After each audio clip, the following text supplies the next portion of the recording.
someone in your life right now who has been playing a game you didn't even know existed.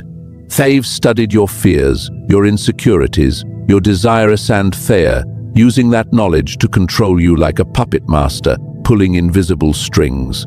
You think you're making your own decisions, but you're not. You think you're in a normal relationship or friendship, but you're actually trapped in someone else's carefully constructed web of manipulation. The most terrifying part? By the time most people realize what's happening, their reputation, relationships, and sometimes their entire life has already been poisoned. But today, we're going to solve this problem using the cold, ruthless wisdom of history's most strategic mind, Niccolò Machiavelli. You're going to learn not just how to escape the trap, but how to turn it back on the person who set it. Most people, when they discover they are being manipulated, make one of two fatal mistakes. They either explode in righteous anger, giving the manipulator exactly the emotional reaction they can use. Against them, they retreat in confused silence, leaving the manipulator free to continue their game. Both responses are losing moves, and both are exactly what the manipulator expects. Today, we're not talking about appealing to someone's conscience or hoping they'll change. We're talking about something far more precise and permanent, using Machiavellian strategy to turn their own trap into the instrument of their downfall. This isn't about becoming cruel. It's about refusing to remain prey in a world where wolves disguise themselves as shepherds. Right now, someone in your life believes they are playing chess while you are playing checkers. They think they understand the game better than you do, and honestly, they probably do. But here is what Machiavelli would tell you about that situation. The moment you realize you are in the wrong game is the moment you can start winning the right one. Listen carefully, because this is where everything changes. You are about to stop being prey and start thinking like a prince. Most people, when they begin to suspect they are being manipulated, make one catastrophic mistake. They react with their emotions instead of their intellect. They get angry, they get hurt, they demand explanations, they try to appeal to the manipulator's conscience. Machiavelli would tell you that every single one of these responses is exactly what your enemy wants from you. Your emotional reaction is not a sign of your humanity. It is proof of their control. From this moment forward, you must become a physician studying a disease. You do not get angry at cancer for being destructive. You do not plead with a virus to stop spreading. You observe its behavior, you understand its mechanism, and you develop a cure. The person manipulating you is not your friend having a bad day. They are not misunderstood. They are not going through a difficult time. They are a strategic operator, and you must study them with the same cold precision that Machiavelli reserved for analyzing rival princes who might one day need to be conquered. Here is the first question that will change everything. Stop asking why they are doing this to you. Start asking what they want. Strip away their charm, their concern, their carefully constructed personality, and look only at the results of their actions. Where do they always end up when the dust settles? Do they gain your resources, your time, your reputation, your relationships? Do they isolate you from people who might offer different perspectives? Do they position themselves as your only reliable ally while everyone else becomes suspect? Every master manipulator operates from a specific objective, and once you identify that objective, every tactic becomes predictable.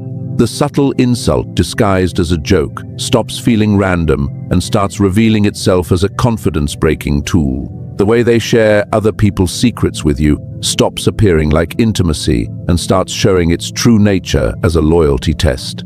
The confusion they create when you try to address problems directly stops feeling like misunderstanding and starts looking exactly like what it is. A defense mechanism designed to protect their operation from exposure. But here is their fatal weakness, and Machiavelli understood this about all people who seek power over others. They become arrogant. They believe they are smarter than you, more sophisticated than you, always 10 steps ahead of you. This arrogance makes them careless. They start to show off. They begin to enjoy the game too much. They leave evidence because they cannot resist demonstrating their cleverness, even if only to themselves. Your task is not to confront them. Not yet. Your task is to document everything while showing nothing on your face that suggests you understand what is happening. When they contradict themselves, You simply appear confused, not suspicious. When their stories do not match what they told others, you ask innocent, clarifying questions. When they make promises they do not keep, you quietly note the pattern without demanding accountability. You are gathering intelligence now, not seeking justice. You are mapping their battlefield while they believe you are still wandering around lost in the fog. Every conversation becomes data. Every story becomes evidence.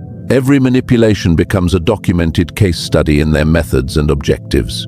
The more you observe through this strategic lens, the more you will see that what once felt like random cruelty is actually systematic operation. That perfectly timed criticism right before your important presentation, that sudden memory loss about promises made to you, combined with perfect recall of your mistakes. That wave of affection immediately after they push too far, keeping you off balance between gratitude and resentment. You must also observe your own reactions in their presence. Does your body tense when they enter the room? Do you choose words more carefully, feel pressure to prove yourself, automatically move into defensive positions? These physical responses are intelligence. They tell you that on some level, you already know you are not safe with this person. So you begin your transformation. Outwardly, nothing changes. You smile when appropriate, you respond normally, you maintain your usual patterns. Inwardly, you have shifted roles completely. You are no longer the subject being managed. You are the ruler collecting intelligence on a potentially dangerous advisor. You are not paranoid. You are precise. You are not overthinking. You are finally thinking with the cold clarity that Machiavelli reserved for those who intended to survive among wolves. Disguised as shepherds, you now see the game. You understand their objective. Every instinct in your body is screaming at you to confront them right now, to expose them, to let them know you are no longer their puppet. This urge is natural, and it is also the most dangerous trap you can fall into at this exact moment. Machiavelli wrote that the fox cannot defend against wolves, but it can recognize traps. The moment you reveal what you know, you surrender your greatest advantage. You trigger their defense mechanisms. They will adapt, shift tactics, and begin working on your credibility before you can present your case. They will paint you as unstable, paranoid, or vindictive to everyone around you. Now you are not just fighting their manipulation, you are fighting the narrative they built about you. This is why feigned compliance is not weakness. It is the most sophisticated form of strategic intelligence. You are not pretending to be fooled because you are afraid. You are pretending to be fooled because you are building something they cannot see coming. Consider what happens when a manipulator believes their tactics still work. They continue using them. Every time they manipulate someone who is now consciously documenting it, they build the case against themselves. They provide the evidence. They create the timeline. They demonstrate the pattern while you simply observe and record. Here is how this plays out. When they deliver their carefully constructed insults disguised as concern, you do not flinch. You respond warmly. You thank them for caring. Inside, you note the exact words, timing, audience present, and what they gained. When they tell you a distorted version of events, you listen with apparent interest. You ask questions that seem curious but actually get them to commit further to stories you can later disprove. You must save messages and communications. Note dates, times, exact words in conversations. Compare what they tell you against what they tell others through innocent questions, not suspicious questions. Simple, reasonable questions that reveal contradictions. When their story-to-person A conflicts with their story-to-person B, you do not announce this. You add it to your growing evidence collection. This process serves two purposes. You are gathering ammunition for the future, but you are also reclaiming your own mind. They have spent considerable effort making you question your perceptions, memory, and judgment. Every piece of evidence you collect proves to yourself that your instincts were correct, that what you sensed was real.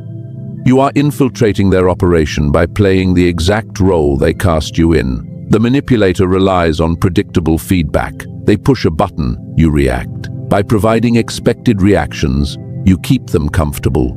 They will not change strategy because they believe it is flawless. This complacency becomes the trap you are setting. Their entire worldview assumes people are easily read and directed. They view themselves as the only conscious player among sleepwalkers. Feigned compliance feeds this delusion. As their confidence grows, caution diminishes. They take bigger risks, make bolder claims, attempt more audacious power grabs. They overextend because they believe there is no resistance. You are not performing compliance out of fear anymore. You perform it out of strategy. There is quiet confidence in knowing what you know while appearing not to know it. You must sever emotional attachment to their validation. If they think you are weak, let them. Their assessment is no longer a reflection of your worth. It is simply a variable in your strategic calculation. You are hiding your awakening the way a ruler hides an army in the hills. They cannot attack what they cannot see. You become a mirror reflecting exactly what they wish to see, completely unaware that you have hollowed out the ground beneath their feet, packed with explosives of their own contradictions, waiting for the moment you choose to light the match. You have studied them with surgical precision. You have worn the mask of compliance so perfectly that they believe victory is still within their grasp. Now comes the move that separates true strategic thinking from mere survival instinct. You are not going to fight their manipulation. You are going to redirect it with such calculated precision that their own weapons become the instruments of their destruction. Machiavelli understood something about warfare that most people never grasp. The most devastating defeats do not come from opposing force with force. They come when you take your enemy's momentum and redirect it so perfectly that they destroy themselves with their own energy. This is not revenge, which is emotional and imprecise. This is architecture. You are redesigning the structure of their operation so that every move they make pushes them deeper into a trap they built with their own hands. Let us start with their most trusted weapon: flattery. They use praise like a precision instrument, deploying it to create false intimacy and emotional dependency. When they flatter you now, you accept it with calm grace, then immediately redirect the focus back onto their methodology. You look them directly in the eye and ask gentle questions about how they manage to read people so accurately. You encourage them to explain their own brilliance. Manipulators possess massive egos, and when you feed that ego strategically, they cannot resist oversharing. They begin bragging about how easily they manage situations, how they pull strings, how they understand human nature. By simply acting as an impressed audience, you trick them into confessing their manipulative techniques out loud, often in front of the very people they have been using those techniques on. Next, we eliminate their most powerful shield: ambiguity. They thrive in gray areas, making statements that can mean multiple things, giving instructions that can be interpreted different ways so that blame always lands on you. Your reversal here is relentless clarity. You do not get angry when they are vague. Instead, you become someone who simply wants to be incredibly precise and helpful. When they give confusing directives or backhanded compliments, you pause and ask them to clarify in excruciating detail. You summarize their contradictory statements in writing. You send messages confirming your understanding of their exact wishes, laying out their absurd demands in plain text. When they realize their shadows are being dragged into harsh documentation, they panic. They try retreating into fog, but you politely keep them pinned under the spotlight of forced accountability. Now we address their poison, gossip and triangulation. They control narrative by telling different stories to different people, ensuring no one compares notes. They tell you someone else is angry with you, while telling that person you are causing problems.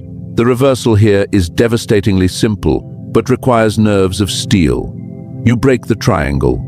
When they share concerning gossip about a third party, you do not defend yourself or get upset. You thank them for the information, then immediately approach that person directly. You say calmly that you heard about a potential issue and want to clear the air. You do not accuse the manipulator. You simply state what was said.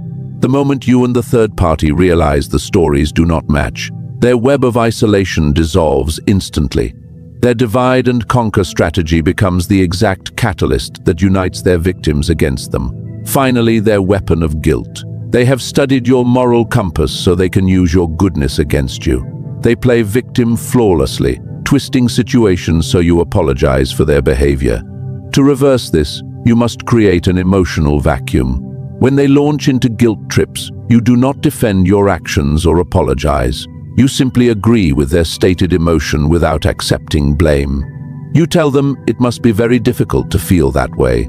You validate their frustration without taking ownership of it. You are letting their guilt fall to the floor between you instead of catching and carrying it. The manipulator becomes increasingly desperate, escalating their victimhood to ridiculous extremes because their primary control mechanism has suddenly stopped functioning. Here is what makes reversals so devastatingly effective. They built their entire operation assuming targets are isolated, uninformed, and emotionally reactive. Your reversals attack all three assumptions simultaneously.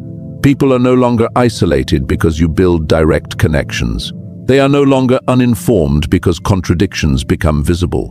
Nobody reacts emotionally because you engineer everything with calm precision. They begin feeling something unfamiliar. Their tactics produce unexpected results. Their managed relationships develop independent perspectives. They sense resistance but cannot locate its source because you never confronted them directly, never showed anger, never gave them the emotional reaction they know how to exploit. You have completed the work that separates true strategists from mere survivors. You observed without betraying awareness. You complied without surrendering your mind. You reversed their weapons with surgical precision. Now arrives the moment Machiavelli reserved for princes who understood that the greatest victories require not the loudest battles, but the most perfect positioning. This is not about confrontation. This is not about revenge. This is about the systematic collapse of everything they built, engineered so precisely that they destroy themselves while you remain untouchable. Most people, when they reach this point, make the fatal error of seeking dramatic satisfaction. They imagine themselves delivering the perfect speech, listing every grievance, watching the manipulator crumble in shame and acknowledgement. Machiavelli would call this the fantasy of amateurs. When you confront a master manipulator emotionally, you step back into their arena. You provide the chaos they thrive in, the drama they can twist, the emotional reaction they can use as evidence of your instability. True power operates in silence. True victory is the quiet rearrangement of reality until one day everyone simply realizes the manipulator no longer matters. Your calculated strike dismantles three foundational pillars that support their entire operation. The first pillar is their reputation for reliability and insight. Everything they have constructed depends on people believing their version of events over contradictory evidence. They spent months, perhaps years, subtly undermining your credibility while building their own. Your strike against this pillar is not accusation or argument. It is the methodical presentation of documented reality. When discrepancies arise in group settings, you calmly produce the email, the message, the written record that proves their inconsistency. You express no anger, make no accusations. You simply state that you must have misunderstood something, then let the contradiction speak with devastating clarity. Their credibility does not die from one dramatic blow. It bleeds out through 1,000 tiny cuts of undeniable evidence, each one removing another layer of the trust they need to operate. The second pillar you must obliterate completely is their control over information flow. Manipulators derive enormous power from positioning themselves as essential middlemen in every important relationship. They isolate targets so all reality must be filtered through their interpretation. Your strike here bypasses them entirely. You build direct, independent connections with every person they tried to keep you separated from. You reach out to colleagues they warned you about, friends they claimed were talking behind your back, family members they suggested were losing faith in you. When you create these direct communication channels, their carefully constructed narratives begin cross-pollinating. The lies they told person A about person B suddenly collide with actual conversations. You do not orchestrate their exposure. You simply open doors they fought desperately to keep closed. And the natural exchange of unfiltered truth does the destructive work automatically. The third and most crucial pillar is your own vulnerability to their influence. A manipulator can only control what you need from them. If you depend on their validation, approval, connections, or emotional support, they hold the strings that move your decisions. Your strike here requires ruthless self-examination and systematic independence. You identify every point of leverage they possess over you, then methodically eliminate each one. You find new mentors, build alternative support systems, develop independent sources of the resources they controlled. You detach your self-worth from their assessment. You become a fortress of self-reliance where their familiar pressure points no longer connect to functional machinery. When they reach for the levers they have pulled successfully for months or years, they find those levers have been quietly disconnected.